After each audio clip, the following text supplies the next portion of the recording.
You're off. Right, afternoon all. I'm Carl. I'm a process supporter for Rolls-Royce Surface Finish Centre in the polish and sanding department of the bodies. Element I'm going to talk to you about today, I'm looking at just one step of our multi-step processes, which is sanding the clear coat of a fully painted body. We're going to look into the process flow of it, ergonomic side of it, obviously using a lot of manual machines, layout of the area, and then statistics of how we've come to improve processes over the terms and improvements for the future. Sanding process is a manual processing technique.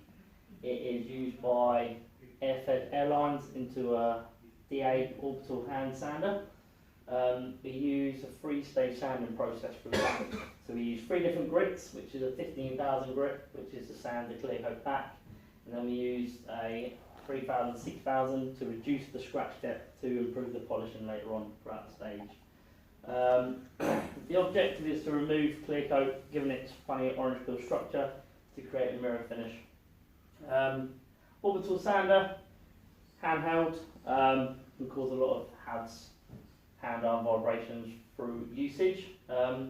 Over the stages we've looked at, by introducing 3-stage sanding, has increased the time of the actual handheld machine being used. It breaks up the routine as well. But starting with the process, we normally start with previous processes, which is inspection, check over the car, and then we make sure it's ready for sanding, and then they connect the DA together. They then apply the 1500 grit, then use a demineralised water. Gloves are needed to be used because the demon water has lack of salts in the water. It is to protect the car for any water stains or anything that could be left on the body. So it is enabling the car to actually give a decent surface to be sanded. It is wet sanding process is used so there are no dusts, so dust eliminated. But within the bay there is an extraction vent around the car positioning to absorb any dust or anything to filter through. I've taken the sander, they then sand the body, normally top part of the body because the car rolls in a conveyor system, large conveyor ramp. We work top of the car, and because we have a lot of different heights associates and the car is relatively big, it is divided into 4 sections. So all you do is work a door and a wing potentially. Generally you sand the top and then we'd raise the car, and then you'd sand the lower bottom of the half of the car at a correct height, and then you would wipe off any residue, check to ensure that your car is at the standard it needs to be. And then once the decision's happy, all 4 associates are at where they need to be, they would then Trizac, so they then remove the disc, apply the 3000 and repeat the same again. Orbital sander, sand the lower, all come to an agreement and the body would lower down. There's a lot of raising of the body up and down due to the size of the body, and with the car when it rolls in it is on the floor. So it gets to be working at a very low level, there'd be a lot of ergonomic discomforts. You can see in this picture here, sort of crouching down isn't really a relevant way to be working. We have steps available, we have knee pads available for them to work on lower areas. The steps can be used for higher areas when the car is raised, or can be used as a seat or a stool to break up the movement of the body. So through the process, and it's almost repeated with the 3000, so then sand the bottom using the spray and the water, they would then wipe off, agree, and follow this flow through, and then the car would lower down, and then they would again apply the 6 to the top, and then raise the car and complete the bottom, and then it would be check over and ensure it's ready for the next stage, which would be polishing. Looking at the ergonomics, so making sure the car is at correct height is an importance throughout the process.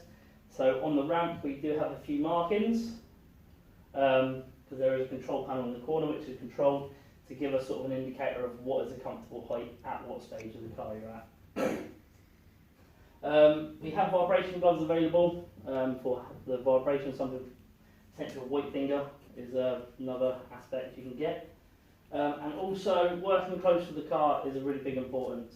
We have obviously ergonomic work studies we do, watching the associates for observations, seeing if they are overstretching, overreaching. We tend to work with body positioning, so keeping all your movements within nice small areas. And through that, we have then incorporated gembas, and we came up with flows. You do sort of a cross-hatch flow, so up and down, side to side, and then you'd move on.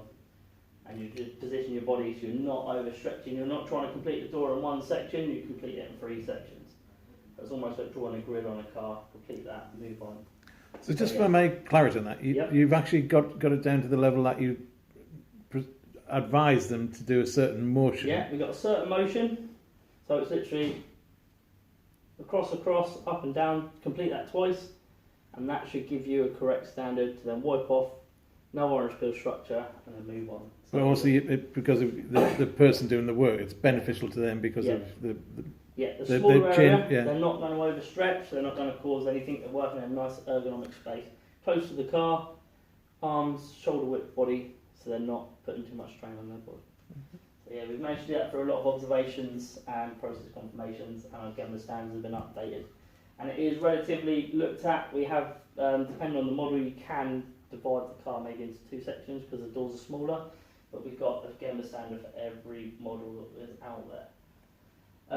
Also we've got stalls because we do observe and check bonnets and roofs and boots as well, so they are used to check the car, but obviously there are a lot of variations in heights and associates, and you do tend to find teams where they're working teams of 4, they do work really, really well at saying I can't quite reach that, another associate will help and support them with that. So the one element that we haven't been able to conquer is the very centre of the bonnet for someone as short as me. It's quite a hard sort of objective because climbing inside the car isn't a possibility, so everything has to be done outside the car, trying to eliminate any contact.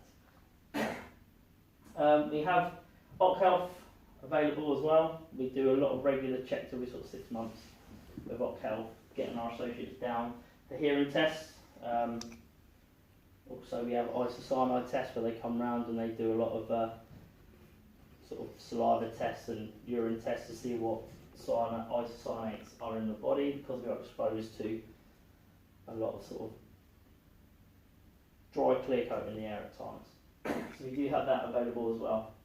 We are in the midst of doing time studies for trigger times, of actually how long the trigger is actually in process. We've done time of the actual holding of the DA, but now we're working on trigger times of actually how long that DA is functional for. We have got some information saying that the sanding process takes about 23 minutes, but actually for 15 minutes the DA trigger is actually on. So you've got 8 minutes where you've got an 8 minutes where the tool is on but not in use. Yeah. It's connected, it's in a hand, or but not actually being used, so the vibration isn't up. We do have regular tool checks as well. They're on sort of a monthly rotation. And within our workplace, you have a station, you have a stool, you have your workstation just positioned behind you, so everything is all sort of in arm's reach, trying to eliminate any motion between the car and the workstation, and all your tools are set out throughout all 7 bays that we run. So each station has a assigned set of tools. They are stayed on there, so both shifts do use them. So we do have to have TPM checks regularly before you start to make sure your tools are adequate to work. And then they go away on a rotation 6-month basis for HAVS testing. And then if they are no good, then new ones will be replaced. And we have a list. Each DA is actually got its HAVS code on it, and it's HAVS. Is it high, is it low, or is it a medium risk? So then we can actually work out, is it comfortable for that associate as well. So we have got little green stickers on them, which is quite nice. Overstretching, we try to eliminate that, I say, by working in our very small areas. With the tooling rack as well, is only just behind us, they're all sort of hung up like a shadow board, which is quite nice. PPE, gloves, earplugs are always a must within the area because the decibels can be between 60 and 80. And with 4 DAs going, it can be quite sort of a noisy environment. So earplugs are always advisable, but as I say, we have OC Health on hand Man-machine interfaces, we have an and on board, which is a computer screen that gives us a time to complete our process step, so associates won't do anything more than they need to. So it says sand in for 20 minutes, it will give them 20 minutes, and after that it will alert and say, look, they're overrunning, and then we can go in and do problem solving. Why? Or is it just they're lazy and been out for a chat for 5 minutes? But that's helping us to improve our productivity as well. And that works for all our stages. Having the and on board available, it does flash with the associate or the team as well to say, look, I'm over, and then people can maybe pull themselves into line. We also have controlled man DAs, but the airline is actually through an air system, so that's more of a machine base. We have a video screen as well, which is available to view all cars of the big paint shop, but we control 7 bays in this production here. To eliminate any overworking and overprocessing, we have worked out for a lot of time studies that through average timings of cars we can get 2 cars out of shift, fully sanded, and the full process for everything else as well. Obviously an 8-hour shift, take away breaks, it eliminates about 7 hours and 40 odd minutes of actual work time available. So we've had average times taken through time studies, sat there, GoPros observed, start to finish of processing. That's helped us eliminate waste of too much grab material, disappearing for water. So we've actually had sinks installed in all the workstations as well, so it's a minimal use for water and extra water bottles as well for the associate. So they can just grab the bottles and spray. Through that as well, we've been able to look at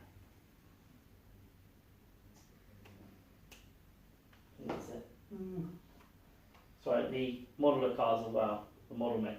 So we have a controller that can control a smaller vehicle, so an RR5, and then a larger vehicle into the bay throughout the sequence.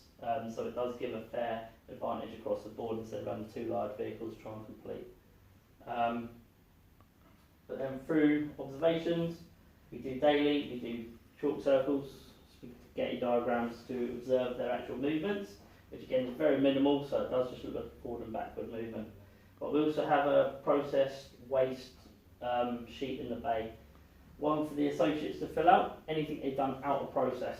So anything they've done extra, anything that's out of the standard processing gets marked down, and then we record it on a quality waste landscape. So then we observe, highlight it, and then we can see what over the day or the previous shift, what our biggest issue, what our biggest defect was that we sort of shouldn't be doing. So then we can then look at improvement areas to then go on and improve and eliminate the waste. Yeah, with the time study, with the GoPros, there's a lot of work to try and get all bays and all models, so it took a good 6 months of time studying to do. But through that we was able to have a rough trigger time to give us our and on board information, and also within the bays they run with FMS tablets as well, so any data for the car is on a tablet, it's on an FMS database, and it is a portable tablet, so it can be handheld, moved around with them to record any data that the car defects could be used, so then we can feed back to other areas for information. Improvements. Ideally, I would like to maybe, what I would like, I've looked into a few things. Cordless DAs is one, sort of battery powered. There's not a lot of difference between the weight, which is quite surprising because they are small lithium batteries. That would obviously eliminate the air pressure and maybe the vibrations. Having support gloves as well, like a robotic hand to maybe support and assist that hand positioning, because holding that for a good 45 minutes can be quite stressful. And also we've looked at trolleys that support everything and can be stationed right next to you. So instead of you turning behind trying to work at your workstation, you can grab your trolley and it's next to you with all your tools, all your sanding discs, all your products that you need throughout the day. And another one, fully robotic arm, robotic that can actually sand the car for you to eliminate any manual intervention and injury. But also through our time study, we was able to work out that a lot of associates were disappearing for material from the stock and from the countdown area. But then through that we were able to work out a lot of usage of discs. So some guys are using 16 discs, some guys are using 4 or 5. We had a lot of information from 3M of what the advisable amount of discs per sanding grip could be used, and we come to literally 2 discs of each sanding grip will give you a good quality of car. So we have now limited, at the end of your shift you'll fill up a nice little station box which has all the material and product for that team to complete 2 cars, to eliminate any motion waste disappearing for 5 minutes for a chat or to grab an extra sanding disc, which was a big thing we found through GoPro time study. Yeah, so for the future, I would ideally, robotic sanding would be really, really good. I believe it would give you a consistency. You'd be able to enhance the speeds a lot quicker. Trying to speed up an associate can be quite hard work. But all in all, yeah, hopefully we can look to the future and improve processes. Just take me through the core. So that's the core aims of the company or core strategies that I use. Yes, they are. You just take me through those, how they're applicable to your process. On the spot responsibility is one of them. So yeah, people line up and say, yeah, I'm responsible for that defect, and it helps you problem solve a lot easier. They also have 0 waste, so trying to eliminate as many wastes as possible throughout your working day.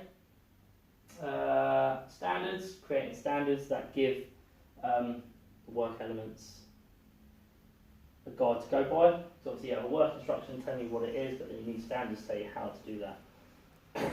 They also have continuous improvement, so asking associates what ideas they do the job day to day, or get a fresh pair of eyes from other areas, say, look, come have a look, what can we improve, how can we improve this.